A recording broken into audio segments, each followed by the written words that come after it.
여러분, 믿기십니까? 현대건설이 짓고 힐스테이트 계급장까지 단 분양가 9억짜리 신축단지가 지금 땡처리에도 팔리지 않습니다.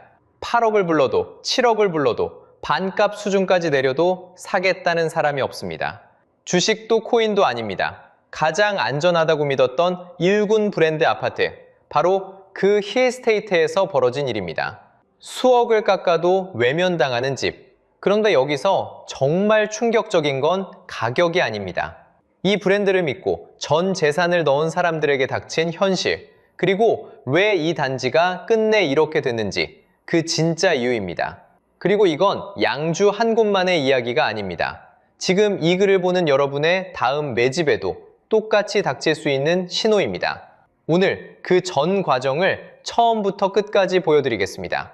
본격적인 이야기를 시작하기 전에 이런 경제 이야기를 놓치고 싶지 않으시다면 지금 구독과 좋아요 한번 눌러주세요. 여러분의 작은 클릭이 더 깊이 있는 분석을 만들어냅니다. 이야기는 2022년 5월 경기도 양주 옥정신도시에서 시작됩니다. 이곳에 아주 특별한 단지 하나가 모습을 드러냈습니다. 이름은 힐스테이트 양주 옥정 파티오프레. 시공은 현대건설이 맡았고 브랜드는 누구나 아는 일군 힐스테이트였습니다. 16만 5천 제곱미터, 축구장 20개가 넘는 넓은 땅에 무려 809세대가 들어서는 대규모 단지였습니다. 그런데 여기까지였다면 그저 평범한 새 아파트 이야기였을 겁니다. 이 단지가 사람들의 마음을 흔든 진짜 이유는 따로 있었습니다. 바로 리조트 같은 삶이라는 약속이었습니다. 단지 안에는 수영장이 있었습니다. 피트니스 센터가 있었고 골프 연습장까지 갖춰져 있었습니다. 호텔에서나 볼 법한 시설들을 집 앞에 두고 누린다는 그림이었습니다. 마당이 딸린 나만의 집에서 살면서 동시에 일군 브랜드가 주는 든든함까지 가져간다. 분양 광고는 바로 이 두 가지 꿈을 정확히 겨냥했습니다. 여러분, 한번 상상해 보시기 바랍니다. 평생 아파트 한 칸에서만 살아온 사람에게 마당 있는 전원의 상과 일군 브랜드의 안전함을 한꺼번에 주겠다고 합니다. 누구라도 마음이 흔들릴 만한 제안이었습니다. 사람들의 반응은 뜨거웠습니다. 분양가는 전용 84제곱미터 기준으로 8억에서 9억 원 수준이었습니다. 3.3제곱미터당 약 3천만 원, 결코 가벼운 돈이 아니었습니다. 그런데도 사람들은 망설이지 않았습니다. 청약 결과를 보면 그 분위기가 그대로 느껴집니다. 최고 경쟁률은 18대 2를 기록했습니다. 한 집을 두고 18명이 손을 들었다는 뜻입니다. 그리고 전 타입이 100% 마감, 그러니까 남김없이 완판됐습니다. 당시 부동산 시장에는 이런 말이 떠돌았습니다. 개똥도 팔릴 때가 있다. 그만큼 무엇을 내놓아도 팔려나가던 시절이었습니다. 모델하우스 앞에는 사람들이 길게 줄을 섰고 9억이라는 돈을 베팅하는 손길에는 망설임이 없었습니다. 당시 그 현장을 떠올려 보면 분위기가 더 생생합니다. 번호표를 받으려고 새벽부터 줄을 선 사람들이 있었고 상담 한 번 받으려면 몇 시간을 기다려야 했다고 합니다. 안내하는 사람은 지금 잡지 않으면 다음 기회는 없다는 말을 반복했습니다. 그 말에 마음이 급해진 사람들은 그 자리에서 계약서에 도장을 찍었습니다. 누가 봐도 놓치면 손해인 기회처럼 보였으니까요. 그 줄에 선 사람들이 산 것은 단순한 집 한 채가 아니었습니다. 마당에서 아이들이 뛰노는 주말, 은퇴 후 누릴 여유로운 전원의 노후, 그리고 무엇보다 일군 브랜드니까 괜찮을 거야 라는 굳은 믿음이었습니다. 여러분도 그때 그 자리에 있었다면 아마 함께 줄을 섰을지 모릅니다. 그만큼 모든 것이 완벽해 보였습니다. 그런데 말입니다. 불과 2년 뒤 이 화려한 단지에 정반대의 일이 벌어집니다. 그 줄 서던 단지가 2년 만에 어떻게 됐을까요? 지금부터 그 현장을 그대로 보여드리겠습니다. 입주가 시작된 건 2024년이었습니다. 리조트 같은 삶을 꿈꾸며 들어와야 할 그 단지에 정반대의 풍경이 펼쳐졌습니다. 불이 켜지지 않은 집이 주르리였습니다. 전체 809세대 가운데 약 20채 중 한 채꼴이 아니라 무려 5채 중 한 채가 비어 있었습니다. 148채, 전체의 약 20%입니다. 화려한 분양 영상 속 그 단지가 마치 유령 도시처럼 텅 비어버린 겁니다. 왜 이런 일이 벌어졌을까요? 사연은 이렇습니다. 집을 짓도록 일을 맡긴 시행사가 공사 대금을 제때 내지 못했습니다. 그러자 직접 집을 지은 현대건설이 이 집들을 강제로 팔아달라고 요청합니다. 빚 때문에 집을 경매처럼 강제로 내놓는 절차, 바로 신탁 공매입니다. 입주를 막 시작한 새 집이 경매장에 올라온 겁니다. 그럼 가격은 어떻게 됐을까요? 여기서부터가 충격입니다. 처음 매겨진 값은 한 채당 9억 원대였습니다. 정확히는 9억 1,900만 원에서 9억 8,500만 원 사이, 분양가 그대로였습니다. 그런데 사겠다는 사람이 없었습니다. 그래서 값이 내려갑니다. 9억대에서 시작해 한 번 사람이 없어 무산되고 또 무산되고 8억대로, 7억대로, 그리고 6억대까지 4번이나 거래가 엎어진 끝에 가격은 6억 560만 원에서 6억 4,910만 원까지 떨어졌습니다. 처음 값의 약 65% 수준입니다. 1년 반 남짓 만에 가격의 3분의 1이 사라진 셈입니다. 공매 바깥의 보통 거래도 사정은 비슷합니다. 실제로 손바뀜된 값은 7억 안팎, 6억 9천에서 7억 5천 사이였습니다. 한때 10억에 가깝던 집이 말입니다. 잠깐, 이 숫자가 어떤 의미인지 짚어보겠습니다. 9억 원짜리가 6억대가 됐다는 건 단순히 가격이 좀 떨어졌다는 이야기가 아닙니다. 무려 3억 원 가까운 돈이 그대로 사라졌다는 뜻입니다. 평범한 직장인이 한 푼도 쓰지 않고 몇 년을 꼬박 모아야 만질 수 있는 돈입니다. 그 돈이 집을 사서 들어와 살고 있는 사이에 조용히 증발해버린 겁니다. 누군가는 평생 모은 돈에 대출까지 끌어다 이 집을 샀을 텐데 말입니다. 게다가 이건 그냥 오래된 집이 낡아서 값이 빠진 게 아닙니다. 새 집입니다. 입주를 막 시작한 아직 사람 손도 제대로 타지 않은 새 아파트가 곧바로 경매장에 줄지어 나온 겁니다. 보통 우리는 새 집일수록 값이 오를 거라 믿습니다. 그런데 여기서는 그 상식이 거꾸로 뒤집혔습니다. 여기서 정말 무서운 대목이 있습니다. 이렇게 값을 내리고 또 내려도 여전히 사겠다는 사람이 나타나지 않았다는 점입니다. 흔히 말하는 땡처리 가격에 내놨는데도 외면받은 겁니다. 1군 브랜드, 호텔급 시설, 마당 있는 집, 그 화려한 약속들이 가격표 앞에서 힘없이 무너지고 있었습니다. 생각해보면 이상한 일입니다. 안전자산이라 믿었던 1군 브랜드가 입주를 막 시작한 새 집이 어떻게 이 지경이 됐을까요? 자, 그렇다면 진짜 질문은 이겁니다. 왜일까요? 똑같은 힐스테이트인데 왜 이 단지만 이렇게 됐을까요? 그 진짜 이유는 하나가 아니었습니다. 첫 번째 이유는 가격표 그 자체에 숨어 있었습니다. 가격은 분명 비쌌습니다. 그런데 막연히 비싸다가 아닙니다. 얼마나 비쌌는지 숫자를 직접 보여드리겠습니다. 같은 옥정 신도시 안에 같은 84제곱미터 아파트가 있습니다. 이 아파트의 요즘 시세는 4억 4천만 원에서 5억 4천만 원 정도입니다. 새로 지은 신축에 프리미엄이 붙어도 5억 9천만 원 선이었습니다. 그런데 이 타운하우스의 분양가는 9억 원이었습니다. 자, 여기서 잠깐 멈춰서 생각해 보겠습니다. 같은 동네, 같은 넓이입니다. 그런데 한쪽은 5억 안팎, 한쪽은 9억입니다. 무슨 뜻일까요? 옆 동네 아파트 거의 2채를 살 돈으로 이 타운하우스 한 채를 산 셈입니다. 여러분, 옆집 2채를 살 돈으로 마당 하나를 산 겁니다. 물론 마당이 있습니다. 1군 브랜드 이름표도 붙어 있습니다. 호텔 같은 커뮤니티도 있었습니다. 사람들은 그 프리미엄에 9억을 냈습니다. 그 이름표가 가격을 지켜줄 거라 믿었습니다. 그런데 바로 여기에 함정이 있었습니다. 그 화려한 이름표가 진짜 중요한 한 가지를 가려버린 겁니다. 바로 입지입니다. 이 단지가 어디에 있는지 보겠습니다. 서울 도심까지 가는 길은 멀고 1호선 역과도 거리가 있습니다. 걸어서 지하철을 타기 어려운 곳입니다. 장을 보러 가도 병원에 가도 아이를 학원에 보내도 어디를 가든 차가 있어야 합니다. 차가 없으면 생활이 안 되는 자리라는 뜻입니다. 솔직히 말해 입지로만 보면 9억을 매길 자리가 아니었습니다. 그럼 사람들은 왜 이걸 몰랐을까요? 화려한 모델하우스와 1군 브랜드라는 이름이 그 약점을 덮어버렸기 때문입니다. 눈에 보이는 마당과 수영장에 마음을 빼앗기는 사이 정작 매일 부딪힐 불편함은 가격표 뒤로 숨었습니다. 이게 바로 착시입니다. 브랜드라는 안경을 쓰고 보면 멀쩡해 보이던 자리도 갑자기 강남처럼 느껴지는 겁니다. 집값을 만드는 진짜 뿌리는 결국 위치입니다. 직장이 가까운지, 지하철이 닿는지, 학교와 병원이 가까운지, 그 위에 브랜드와 마당이 얹히는 겁니다.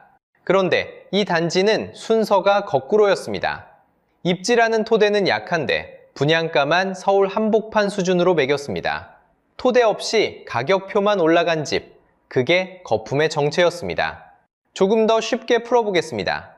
똑같이 9억을 손에 쥔 두 사람이 있다고 해보겠습니다. 한 사람은 바로 옆 옥정신도시의 새 아파트를 사고도 3억 넘는 돈이 통장에 남습니다. 다른 한 사람은 그 9억을 전부 이 타운하우스 한 채에 넣었습니다.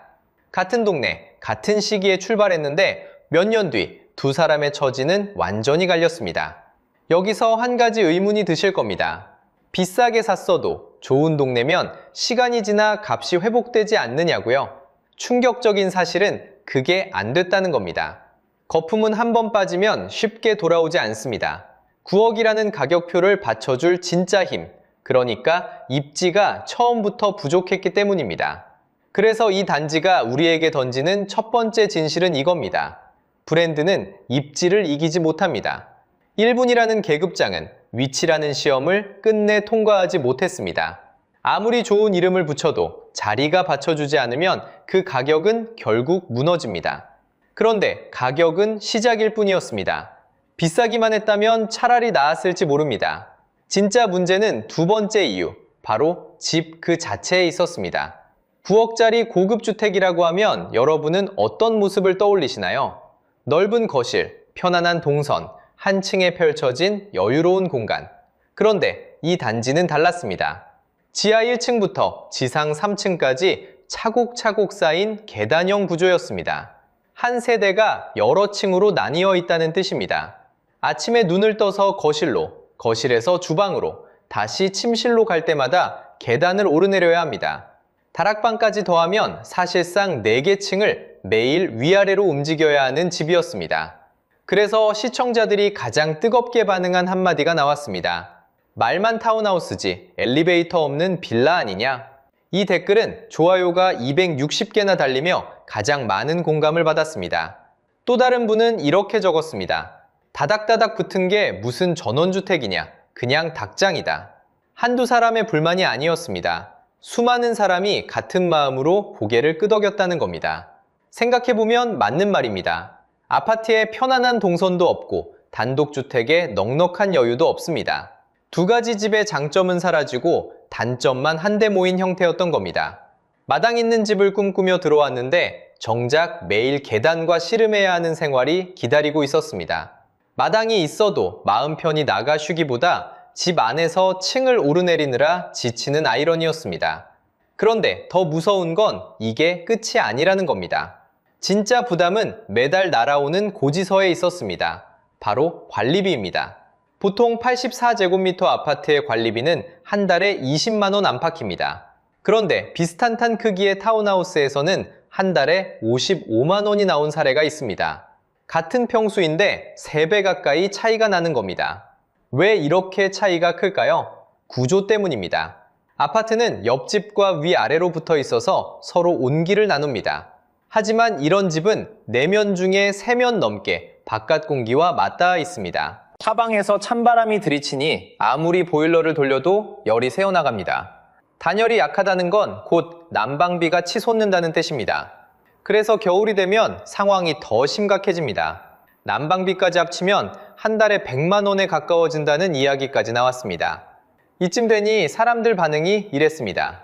이건 공짜로 줘도 손해다. 유지비를 감당할 수가 없다. 집을 거저받아도 매달 빠져나가는 돈이 부담이라는 겁니다. 9억을 주고 산 고급 주택이 어쩌다 이런 소리를 듣게 됐을까요? 집값은 한 번 치르면 끝이지만 관리비와 난방비는 살아있는 내내 매달 따라붙습니다. 진짜 부담은 사는 동안 천천히 드러나는 법입니다. 여기에 한 가지가 더 있습니다. 시간이 지나 나이가 들면 무릎과 관절이 예전 같지 않습니다. 그런데 이 집은 매일 계단을 오르내려야 합니다. 젊을 때는 견딜 수 있어도 세월이 흐를수록 그 계단 하나하나가 큰 짐이 됩니다. 노후를 편안하게 보내려고 마련한 집이 오히려 발목을 잡는 셈입니다. 실제로 입주민들의 사정을 들여다보면 더 안타깝습니다. 은퇴 후 조용한 전원의 삶을 꿈꾸며 이 집을 고른 분들이 적지 않았습니다. 그런데 막상 들어와 보니 매달 나가는 관리비와 난방비에 마음이 무거워졌습니다. 계단을 오르내리는 일조차 점점 버거워졌습니다. 꿈꾸던 노후가 제대로 시작되기도 전에 집이 안식처가 아니라 짐이 되어버린 겁니다. 비싸고 살기도 불편하다. 여기까지 들으면 이런 생각이 드실 겁니다. 그래도 손해를 좀 보더라도 팔아버리면 되지 않냐고요? 바로 그게 세 번째 이유, 가장 잔인한 덫입니다. 팔고 싶어도 팔 수가 없습니다. 들어올 때는 문이 활짝 열려 있었는데 나가는 문은 어디에도 보이지 않습니다. 왜 그럴까요?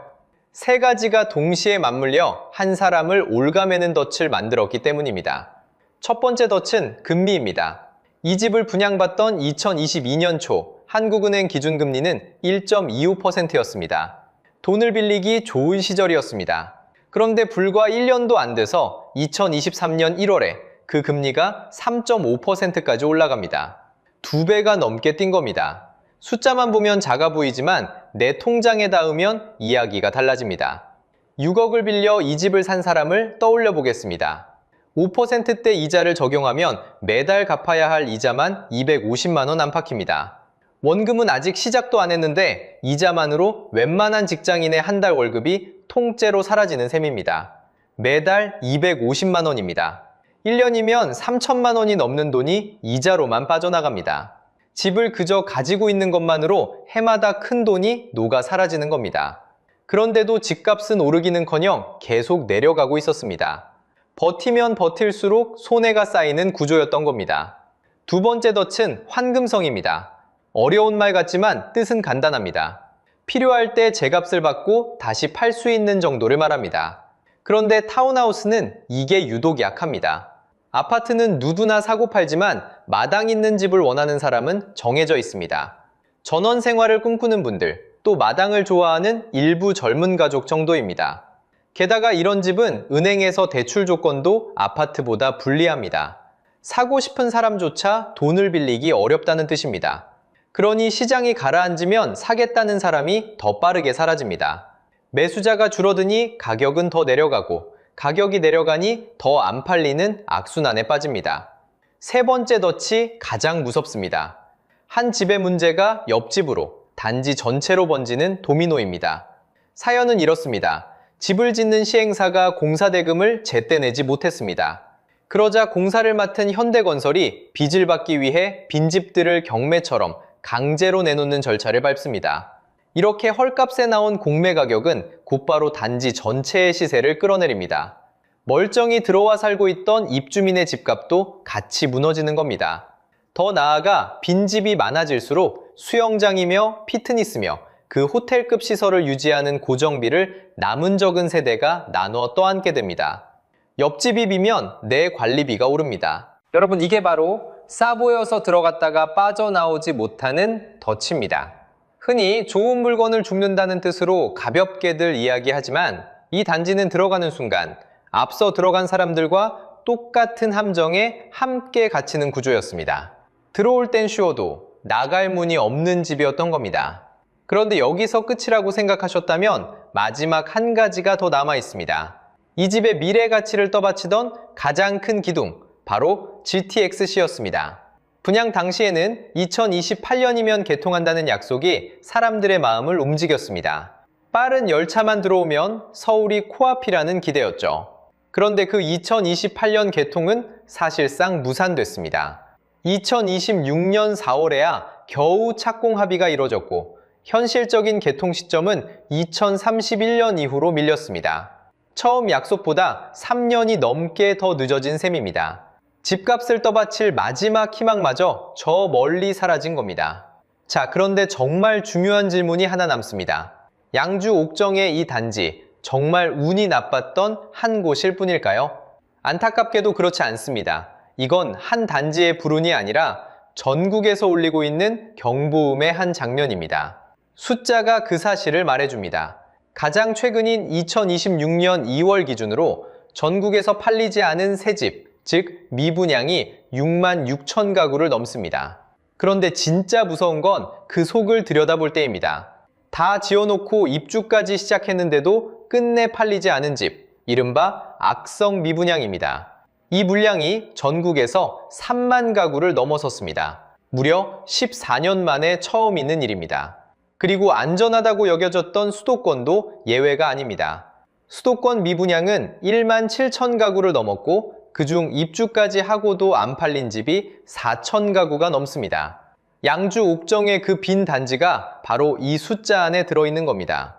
한 곳의 사고가 아니라 같은 공식이 여러 곳에서 똑같이 작동하고 있다는 뜻이죠. 그 공식은 이미 우리가 함께 봤습니다. 입지에 비해 너무 높게 매긴 분양가, 개통이 자꾸 미뤄지는 예정 호재, 그리고 차곡차곡 쌓여가는 미분양. 이 세 가지가 만나면 양주가 아니라 그 어디든 똑같은 일이 벌어질 수 있습니다. 실제로 전문가들은 2026년에도 수도권 분양시장이 위축되고 입주에도 안 팔리는 물량의 부담이 한동안 이어질 거라고 내다봅니다. 남의 집 무너지는 소리가 사실은 내 집 마련을 앞둔 우리에게 울리는 경보음인 셈입니다. 그래서 오늘 이야기는 세 가지 교훈으로 정리할 수 있습니다. 첫째, 브랜드는 입지를 이기지 못합니다. 일군 브랜드라는 이름값에 모든 프리미엄을 다 내주지 마십시오. 아무리 좋은 건설사가 지어도 매일 출퇴근하고 매일 장 보러 다녀야 하는 그 위치 자체는 바꿀 수 없습니다. 계급장이 아니라 위치를 보셔야 합니다. 둘째, 집의 진짜 가격은 사는 순간의 가격표가 아닙니다. 사고 난 뒤에 매달 빠져나가는 돈, 그러니까 관리비와 난방비와 이자 같은 고정비가 있습니다. 그리고 나중에 필요할 때 제값받고 되팔 수 있는 정도, 즉 환금성이 있습니다. 이 두 가지를 더한 것까지가 집의 진짜 가격입니다. 살 때 싸 보여도 매달 세고 되팔기 어렵다면 그건 비싼 집입니다. 셋째, 지금 아니면 못 산다는 분위기를 의심하십시오. 그리고 아직 이루어지지 않은 예정 호재일수록 더 의심하십시오. 마음을 조급하게 만드는 분위기와 종이 위에만 있는 미래 가치는 정작 내 손에 쥐어졌을 때 사라지는 경우가 많습니다. 양주의 그 교통호재가 그랬던 것처럼 말입니다. 이 세 가지는 먼 이야기가 아닙니다. 곧 내 집을 사려는 나의 지갑, 전원 생활을 꿈꾸는 나의 노후, 그리고 다음에 옮겨갈 나의 집에 그대로 닿아 있는 이야기입니다. 그래서 오늘 부엌이 우리에게 남긴 교훈은 한 문장으로 못 박을 수 있습니다. 집을 살 땐 브랜드가 아니라 입지와 환금성을 사십시오. 다시 한번 말씀드립니다. 이름값이 아니라 위치를, 그리고 되팔 수 있는 힘을 사셔야 합니다. 화려하게 줄을 섰던 부억짜리 일군 브랜드 타운하우스가 6억대 공매에도 외면받은 진짜 이유는 세 가지였습니다. 입지를 무시한 채 부풀려진 분양가, 살기 불편하고 유지비가 큰 상품 자체의 약점, 그리고 한번 들어가면 빠져나오기 힘든 고금리와 낮은 환금성의 구조. 게다가 이건 양주 한 곳에서 멈추지 않고 지금 전국으로 번지고 있는 신호입니다. 여러분은 어떻게 생각하시나요? 만약 지금 내 집 마련을 앞두고 있다면 브랜드와 입지 중에 무엇을 더 중요하게 보시겠습니까? 혹시 주변에 이런 타운하우스나 고분양가 단지를 알아보고 계신 분이 있다면 어떤 점이 가장 걱정되시는지 댓글로 들려주세요. 여러분의 이야기가 다른 분들에게 큰 도움이 됩니다. 오늘 이야기가 내 집을 지키는데 작은 도움이 되셨다면 구독과 좋아요 부탁드립니다. 다음에도 우리 지갑을 지키는데 꼭 필요한 이야기로 다시 찾아오겠습니다. 여러분, 식당이 줄줄이 문을 닫는 게 식당이 너무 많아서 라고 생각하셨나요? 충격적이게도 진짜 이유는 식당이 아니라 여러분 지갑에 있었습니다. 2024년 문 닫은 가게가 새로 연 가게를 2008년 이후 처음으로 앞질렀습니다. 폐업 신고만 100만 명, 사상 처음입니다. 그런데 정말 이상합니다.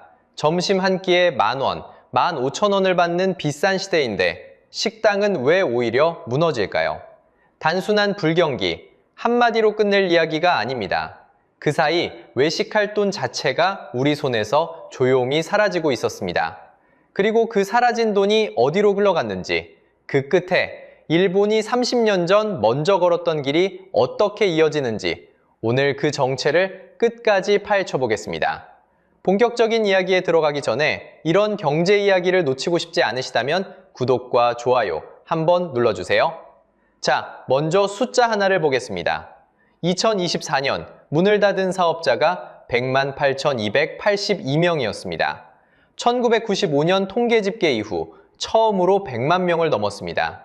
그 중에서도 식당의 몰락은 유독 가팔랐습니다. 음식점은 새로 연 곳보다 문을 닫은 곳이 약 5,374곳 더 많았습니다. 새 가게보다 닫는 가게가 더 많아진 겁니다. 이런 역전은 2008년 이후 처음 있는 일이었습니다. 폐업률도 충격적입니다. 2024년 외식업 폐업률은 약 15.8%, 전 업종 가운데 두 번째로 높았습니다. 10곳 중 한 곳 이상이 한 해 사이 사라진 셈입니다. 더 최근 숫자를 봐도 흐름은 같습니다. 주요 외식업종 매장 수는 2025년 4월 기준 약 76만 곳으로 단 1년 사이에 8,500곳 넘게 줄었습니다. 지금 이 순간에도 골목의 간판은 하나둘 꺼지고 있다는 뜻입니다. 그럼 왜 이렇게 망할까요? 가장 익숙한 대답이 하나 있습니다. 식당이 너무 많아서. 그리고 이 대답에는 소름 돋는 근거가 있습니다.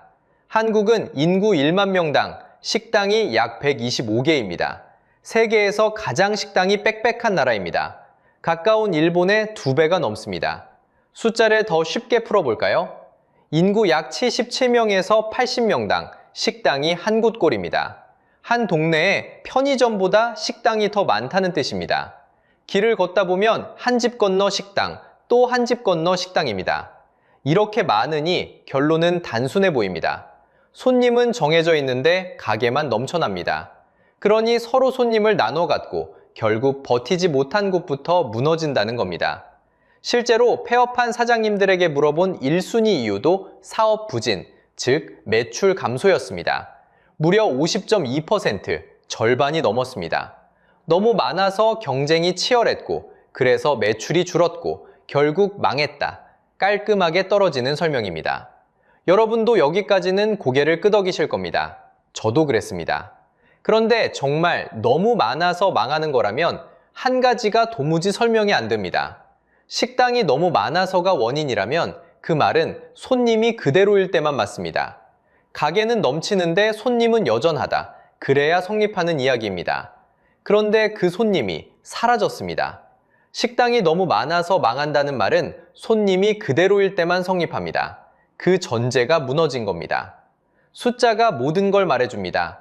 물가를 반영한 외식업 산출은 2023년 마이너스 0.6%, 2024년에는 마이너스 1.9%였습니다. 두 해 연속 줄어든 겁니다. 식당들이 실제로 만들어 파는 양 자체가 쪼그라들었다는 뜻입니다. 손님이 덜 왔다는 신호입니다. 그리고 2024년 12월 외식 매출은 1년 전보다 3.3% 떨어졌습니다. 여기서 충격적인 모순이 시작됩니다. 손님은 줄었는데 메뉴값은 올랐습니다. 직장과 점심 한 끼가 1만 원에서 1만 5천 원, 김밥 한 줄이 3,300원에서 3,700원입니다. 2025년 김밥은 5.7%나 올라 상승폭 1위를 찍었습니다. 흔한 김밥마저 그렇습니다. 냉면은 1만 1천 원에서 1만 2천 원대, 칼국수는 9,800원대, 다 올랐습니다.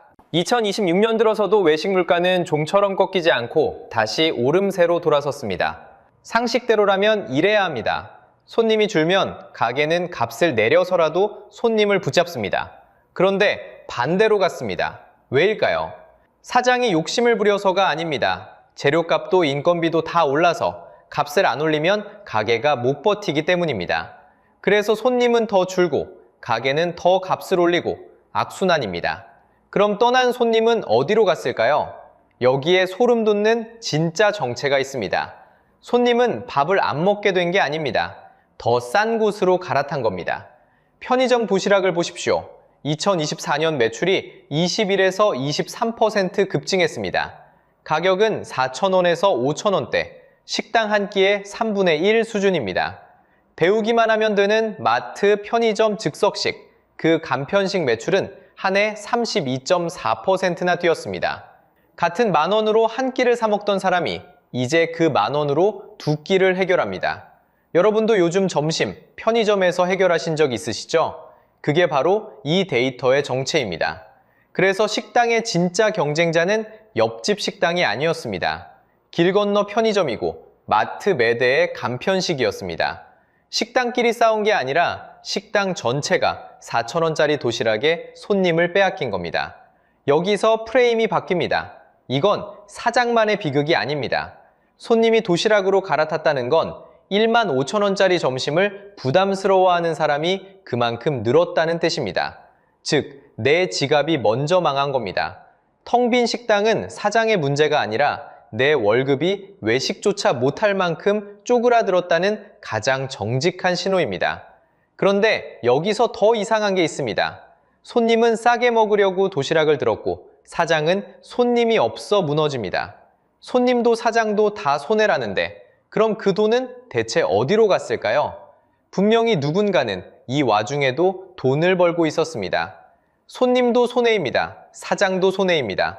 그런데 손해라는 사람만 있고 사라진 돈은 어딘가에 있습니다. 그 돈은 대체 어디로 갔을까요? 지금부터 그 행방을 따라가 보겠습니다. 첫 번째 단서는 영수증에 있습니다. 여러분이 배달앱으로 2만원짜리 치킨 한 마리를 시켰다고 해보겠습니다. 그 2만원이 전부 사장님 손에 들어갈 것 같습니까? 아닙니다. 한국 프랜차이즈 산업협회에 따르면 그 한 건에서 중개수수료와 카드수수료, 배달비, 부가세로 6,000원 이상이 음식과는 상관없이 먼저 빠져나갑니다. 생각해 보십시오.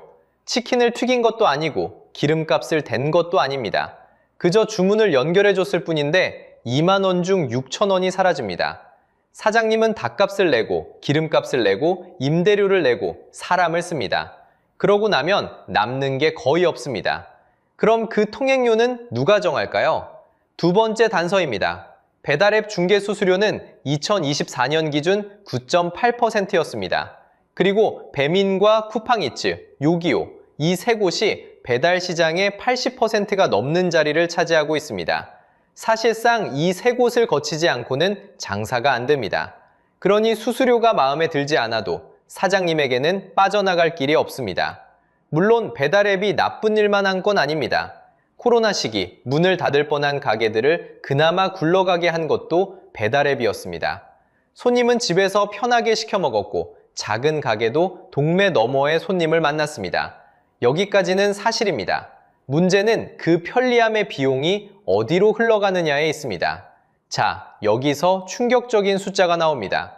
자영업자가 줄줄이 무너지던 바로 그 2024년 배민을 운영하는 우아한 형제들은 매출 4조 3,226억 원을 기록했습니다. 1년 전보다 26.6%나 늘었습니다. 영업이익은 6,408억 원이었습니다. 가게는 망하는데 그 가게들을 연결해주던 통로는 한 해 4조 원을 벌었습니다. 여기까지가 단서였다면 이제 진짜 정체가 나옵니다. 이 배민은 우리가 흔히 생각하는 토종기업이 아닙니다. 2019년 독일의 딜리버리 히어로라는 회사가 약 4조 7천억 원에 사들인 외국계 기업입니다. 무슨 뜻일까요? 여러분이 동네 치킨을 시키며 낸 그 돈의 일부가 사장님이 아니라 독일 본사를 향해 흘러간다는 뜻입니다. 소름 돋는 구조입니다. 음식을 만드는 사람도 가난해집니다. 그 음식을 먹는 사람도 가난해집니다. 그런데 그 사이에 선 통로만 살이 찝니다. 여러분, 이쯤에서 이런 생각이 드실 겁니다. 그럼 수수료만 내리면 끝일까요? 아닙니다. 2024년 11월 14일 오랜 갈등 끝에 상생 합의가 나왔습니다. 9.8%였던 수수료를 가게 매출에 따라 2.0%에서 7.8%까지 차등으로 내리기로 한 겁니다. 상위 35% 가게는 7.8%, 그 아래 35에서 80%는 6.8%, 하위 20% 가게는 2.0%. 언뜻 보면 큰 양보처럼 들립니다. 그런데 같은 합의에 다른 줄이 숨어 있었습니다. 가게가 부담하는 배달비가 기존 1,900원에서 2,900원 사이였는데 이게 1,900원에서 3,400원으로 올라간 겁니다. 한쪽 문을 닫으면서 다른 쪽 문을 연 셈입니다. 그래서 현장에서는 이걸 반쪽 합의라고 불렀습니다. 일부 점주단체는 합의에서 아예 발을 뺐습니다. 그리고 2026년 갈등은 가라앉기는커녕 오히려 더 커졌습니다. 배달앱들은 다시 무료 배달 경쟁에 불을 붙였고 올해 새로 내놓은 첫 상생안마저 점주단체의 문턱을 넘지 못하고 퇴짜를 맞았습니다. 무료 배달이라는 말은 달콤합니다. 그런데 그 배달비를 결국 누가 떠안느냐는 질문은 여전히 그대로 남아 있습니다. 결국 통로는 그대로 남았습니다. 그 통로를 지나야 하는 사장님의 처지도 그대로 남았습니다. 그런데 이 구조가 진짜 무서운 건 따로 있습니다. 한번 무너진 사장님은 다시 일어서지 못한다는 데 있습니다. 폐업은 끝이 아닙니다. 그 자리에 무엇이 남는지 그게 더 충격적입니다. 그렇다면 무너진 사장님은 그 다음에 어떻게 될까요? 식당이 문을 닫으면 모든 게 끝난다고 생각하기 쉽습니다. 하지만 진짜 무서운 건 그 다음입니다. 폐업은 끝이 아닙니다. 빚의 시작입니다. 숫자가 모든 걸 말해줍니다. 2025년 2분기 말 자영업자들이 짊어진 대출은 1069조 6천억 원, 사상 최대입니다. 이게 얼마나 큰 돈인지 감이 안 오실 겁니다. 나라 1년 예산을 통째로 빚으로 진 것과 비슷한 규모입니다. 그리고 이 빚은 지금도 불어나고 있습니다. 문제는 갚지 못하는 사람들이 빠르게 늘고 있다는 겁니다. 2024년 말 자영업자 대출 연체율이 1%에 육박했습니다. 빌린 돈을 제때 못 갚는 가계의 비율입니다. 코로나로 다들 힘들다던 그 시기에 약 2배입니다. 가장 힘들었다던 때보다 지금이 더 나쁩니다. 여기서 충격적인 사실이 하나 있습니다. 작은 가게일수록 먼저 무너진다는 겁니다. 한 달 매출 3천만 원이 안 되는 영세한 가게의 연체율은 2.03%, 매출이 그보다 조금 나은 가게의 약 2.6배에 달합니다. 가장 약한 사람이 가장 먼저 쓰러지고 있습니다. 동네 골목의 작은 김밥집, 분식집, 백반집부터 무너지고 있는 겁니다. 더 깊은 곳을 보면 소름이 돋습니다. 은행 문턱을 넘지 못해 제2금융권으로 밀려난 자영업자들. 이들의 연체율은 2.1%로 은행권의 약 11배입니다. 갈 때까지 간 사람들입니다. 오죽하면 4대 금융지주가 회수를 포기한, 그러니까 받기를 단념한 대출만 약 3조 원에 이릅니다. 못 갚을 게 뻔하니 은행마저 손을 놓아버린 돈입니다. 여러분, 이 숫자들 뒤에는 사람이 있습니다. 폐업한 가게의 절반 이상, 정확히 50.2%가 장사가 안 돼서 문을 닫았습니다. 그런데 문을 닫는다고 빚이 사라지는 게 아닙니다. 가게를 얻을 때는 권리금, 보증금, 그리고 빌린 대출, 이 모든 게 통째로 사라집니다. 남는 건 갚아야 할 빚뿐입니다. 특히 나이가 들수록 이건 더 깊은 상처가 됩니다. 40대, 50대의 회사를 나와 퇴직금을 털어 차린 식당, 그게 문을 닫으면 어떻게 될까요? 그 나이엔 다시 회사로 돌아가기도 어렵습니다. 평생 모은 돈은 사라지고 빚더미만 남고 갈 곳은 없습니다. 한 가족이 통째로 벼랑 끝으로 내몰리는 겁니다. 여러분, 이건 식당 사장님만의 일이 아닙니다. 이 가게들이 무너질 때 그곳에서 일하던 직원도 일자리를 잃습니다. 빚을 떼인 은행은 그 손실을 어딘가에서 메웁니다. 결국 우리 모두에게 돌아오는 청구서입니다. 그런데 이 모든 장면을 우리는 사실 한 번 본 적이 있습니다. 30년 전 바다 건너에서 말입니다. 지금 한국에서 벌어지는 이 일은 일본이 이미 정확히 겪었던 일입니다. 시계를 30년 전으로 돌려보겠습니다. 1990년대 초 일본의 거품 경제가 무너졌습니다. 부동산도 주식도 한순간에 주저앉았습니다. 그리고 그때부터 일본 사람들은 지갑을 닫기 시작했습니다. 안 먹고 안 쓰고 버텼습니다. 물가도 월급도 함께 쪼그라드는 악순환이 시작됐습니다. 숫자로 보면 더 또렷합니다. 일본 직장인의 임금 상승률은 1989년 플러스 4.7%였습니다. 그런데 10년 뒤인 1999년에는 마이너스 4.7%로 추락했습니다. 오르던 월급이 정확히 거꾸로 돌아선 겁니다. 월급이 줄어드니 사람들은 가장 먼저 외식을 끊었습니다. 식당 대신 도시락을, 비싼 메뉴 대신 싼 메뉴를 찾았습니다. 그러자 식당들이 먼저 반응했습니다. 손님을 잡으려고 가격부터 내렸습니다. 규동 한 그릇 값을 깎고 저가 체인들이 너나 할 것 없이 가격 경쟁에 뛰어들었습니다. 한쪽에선 편의점과 마트가 값싼 도시락을 쏟아냈습니다. 그렇게 일본의 외식은 싼 것을 향한 긴 경쟁으로 빨려 들어갔습니다. 문제는 그 경쟁의 끝이었습니다. 값을 내려도 손님은 좀처럼 늘지 않았습니다. 외식 단가는 오래도록 제자리에 머물렀고 버티지 못한 가게들은 문을 닫거나 큰 체인으로 빨려 들어갔다고 알려져 있습니다. 싸움에서 이긴 곳도 남은 건 얇아진 이윤뿐이었다는 분석이 많습니다. 그렇게 시작된 일본의 도시락 점심 문화는 잠깐의 유행이 아니었습니다. 긴 불황을 지나며 수십 년 동안 그대로 굳어졌습니다. 한번 줄어든 지갑은 좀처럼 다시 열리지 않았습니다. 여러분, 어디서 많이 본 그림 아닙니까? 한국의 편의점 도시락 매출은 지난해에만 21%에서 23%까지 뛰었습니다. 간편식 매출은 32.4%나 늘었습니다. 식당을 떠난 사람들이 4,000원짜리 도시락으로 옮겨갔습니다. 30년 전 일본의 직장인이 도시락 하나로 점심을 때우던 그 장면이 지금 우리 편의점 진열대 앞에서 똑같이 반복되고 있습니다. 그래서 경제 연구기관들은 같은 말을 반복합니다. 한국의 소비 패턴이 20년 전 일본을 그대로 답습하고 있다는 경고입니다. 남의 나라 이야기처럼 들리실 겁니다. 하지만 이건 우리보다 30년 앞서 찍힌 우리의 미래 예고편입니다. 이게 남의 나라 이야기가 아닙니다.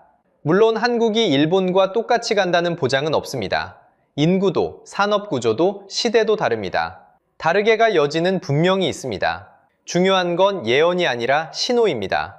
텅 빈 식당과 늘어선 도시락 진열대가 보내는 그 신호를 우리가 제때 읽느냐 못 읽느냐입니다.